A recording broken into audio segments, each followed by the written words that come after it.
आप सभी को नमस्कार। शिक्षा का हमारे जीवन में बहुत महत्व है। मेरे दादाजी कहा करते थे, शिक्षित व्यक्ति अगर गड्ढा खोदने का भी कार्य करता है तो वो बड़ी कुशलता और लगन से करता है। शिक्षा एकमात्र ऐसा हथियार है जिससे कोई भी लड़ाई लड़ी जा सकती है, और सिर्फ लड़ी ही नहीं बल्कि जीती जा सकती है। एक ऐसा अचूक ब्रह्मास्त्र जो आपको हर विषम परिस्थितियों में साहस और धैर्य रखने की शक्ति प्रदान करता है।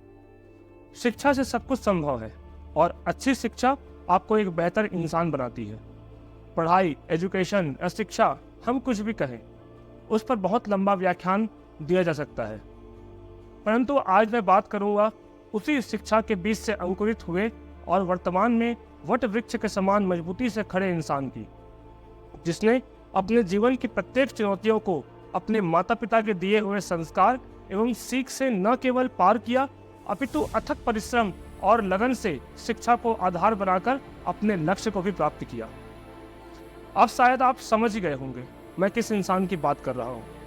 सरलता भी जिसे अपनी परिभाषा के रूप में परिभाषित करे, ज्ञान का वो ओजस्वी दिनकर जो लाखों मोतियों अर्थात युवाओं को प्रकाशित करे, सादगी का पर्याय जो हल भी चलाता है और जिसके पास सारी समस्या का हल भी है। आज मैं बात करूंगा ग्राम बायंग की धरती को सफलता के आकाश से मिलाने वाले उस क्षितिज की, जिनका परिचय राजनीतिक दृष्टिकोण से न होकर बल्कि एक साधारण बालक के असाधारण व्यक्तित्व बनने के सफर की। छत्तीसगढ़ प्रदेश के प्रथम आईएएस रायगढ़ जिला के माटी पुत्र भैया श्री ओपी चौधरी की। ओपी चौधरी, आज यह नाम हर जुबां पर है। मेरे पास जो जानकारी है और जिस लेख के माध्यम से मैं आप सबके समक्ष अपनी बात रख रहा हूँ, उसमें अगर मुझसे कोई त्रुटि हो, कोई गलती हो जाए तो उसके लिए मैं क्षमा प्रार्थी हूँ। ओपी चौधरी, प्रतिभा परिस्थितियों की मोहताज नहीं होती बल्कि परिस्थितियों से परे होती है। एक इंसान अपने पुरुषार्थ से अपनी किस्मत की लकीरें खुद लिखता है। इन्हीं बातों को प्रमाणित करने वाला छत्तीसगढ़ का एक बड़ा नाम है ओपी चौधरी। ओपी चौधरी का जन्म छत्तीसगढ़ के रायगढ़ जिले के बायंग नामक गांव में एक सामान्य कृषक परिवार में हुआ। उनके दादाजी एक किसान थे। उनके पिताजी श्री दीनानाथ चौधरी शासकीय प्राथमिक शाला में शिक्षक थे, लेकिन विधाता ने उनके पिता का साया लंबा नहीं लिखा था। जब ओपी चौधरी केवल 8 वर्ष के थे और कक्षा दूसरी में पढ़ते थे, तभी उनके पिताजी का दुखद देहांत हो गया। लेकिन ओपी मानते हैं कि इस अल्पकाल में ही उनके पिता के संस्कारों का गहरा असर उनके व्यक्तित्व में है। उल्लेखनीय है कि ओपी के पिता शांति कुंज हरिद्वार गायत्री परिवार से बहुत गहराई से जुड़े हुए थे। ओपी मानते हैं कि समाज में अगर कोई सर्वश्रेष्ठ संस्कार अपने बच्चों को दे सकता है तो वह शिक्षक ही है, और इसलिए ओपी कहते हैं कि मुझे गर्व है, मैं शिक्षक का बेटा हूँ। पिताजी के असामयिक निधन के बाद माँ कौशल्या का जीवन चुनौतियों से भरा हुआ था। माँ मात्र 4वीं कक्षा तक पढ़ी हुई सामान्य गृहिणी है, लेकिन उन्होंने अपने तीनों बच्चों की परवरिश में अपना सर्वस्व लगा दिया। ओपी कहते हैं, माँ के साथ पेंशन लेने जाना एक कटु अनुभव हुआ करता था। पहली बार गांव के बच्चों का रायगढ़ शहर जाने में एक मनोवैज्ञानिक डर बना रहता था, असहजता होती थी।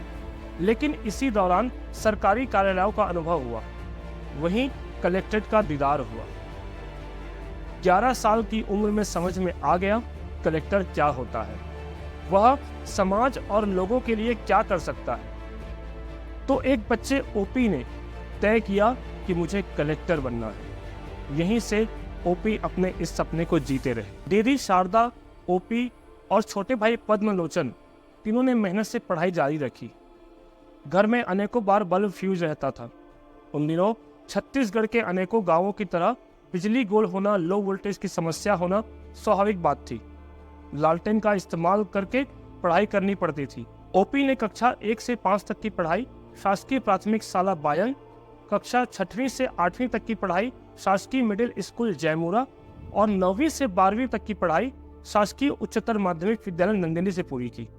ओपी अपने मिडिल स्कूल के दिनों को याद करते हुए कहते हैं कि पूरी खपरेल की छत थी और जरा सी बारिश से पूरी कक्षा पानी से भर जाया करती थी, और छुट्टी से हमारी खुशी का कोई ठिकाना नहीं रहता था।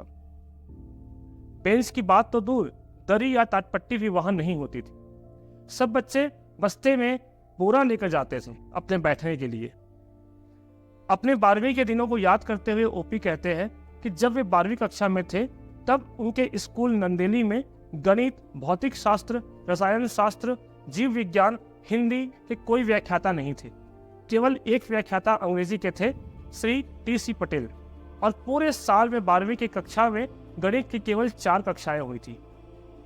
कक्षा 12वीं तक की पढ़ाई अपने गांव में ही पूरी करने के बाद ओपी आगे की पढ़ाई के लिए भिलाई गए। वहां उन्होंने संघर्षों के साथ अपनी मेहनत जारी रखी। गांव में बोरियों में भरकर चावल को लोकल ट्रेन में लेकर जाना ताकि वहां चावल न खरीदना पड़े। अतिरिक्त समय निकालकर ट्यूशन पढ़ाना, स्वाध्याय से ही अधिकतर अध्ययन करना, ये सब उनके कॉलेज लाइफ के हिस्से रहे। कॉलेज के टाइम में ही वे लाल बहादुर शास्त्री राष्ट्रीय प्रशासनिक अकादमी मसूरी गए ताकि वे आईएएस की ट्रेनिंग स्थली को देख सके। वहीं गेट पर उन्हें सुरक्षा गार्ड ने रोक लिया। वहीं ओपी ने पुनः प्रण किया कि मैं यहाँ जल्द आऊँगा और आईएएस बनकर आऊँगा। तब यही गार्ड एक दिन मुझे सैल्यूट करेगा और गेट खोलकर मुझे अंदर बुलाएगा।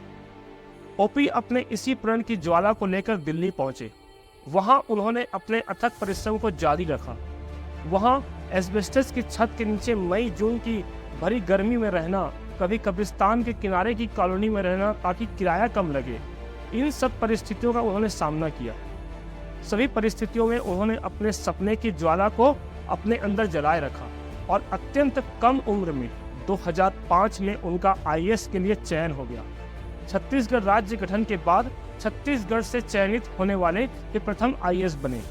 आईएएस में चयन के बाद उन्होंने अपनी कर्मभूमि के रूप में छत्तीसगढ़ को प्रथम आईएएस ओपी चौधरी जी के बारे से हम और जानेंगे इस वीडियो के दूसरे भाग में।